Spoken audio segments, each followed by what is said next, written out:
కృష్ణాపురంకి చెందిన రామకృష్ణ గారు ఏదైతే మొన్న చనిపోయారో ఆయన దినం ఈరోజు చాలా బాధాకరం.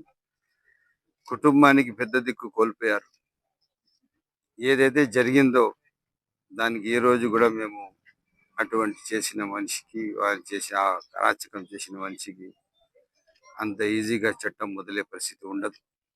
ఇదే కాకుండా ఈరోజు దినం సందర్భంలో పెద్దలు రాష్ట్ర ముఖ్యమంత్రి, తెలుగుదేశం పార్టీ జాతీయ అధ్యక్షులు అలా ఇటు కుటుంబానికి వెళ్ళి పరామర్శించమని చెప్పారు.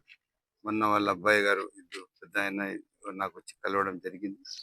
తప్పకుండా ఈ కుటుంబం వెంట మేము ఉన్నాము. ఇదే కాకుండా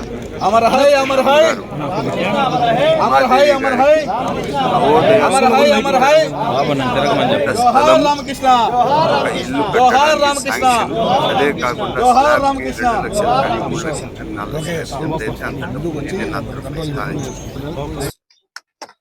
ఎందుకంటే డబ్బు ఇస్తే ఆ సందర్భానికి ఇదవుతుంది. ఈరోజు వాళ్ళకు పెద్ద దిక్కు లేరు.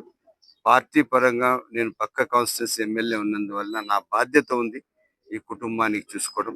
ఇదే కాకుండా వీళ్ళు ఏ అవసరం ఉన్నా ఎప్పుడు కూడా కానీ నాకు వచ్చి కలవచ్చు. ఏ సందర్భమైనా కానీ వీళ్ళతో మేము ఉన్నాము, తప్పకుండా ఆదుకుంటామని చెప్పి ఈరోజు నేను తెలియజేస్తున్నాను. నేను 2-3-4 రోజుల్లోనే పట్టా ఇస్తూ శాంక్షన్ కూడా పెట్టించి తక్షణం నేను త్వరలో ఇల్లు కట్టడానికి వీళ్ళ పిల్లల చేతికి చేరుస్తానని చెప్పి తెలియజేస్తున్నాను.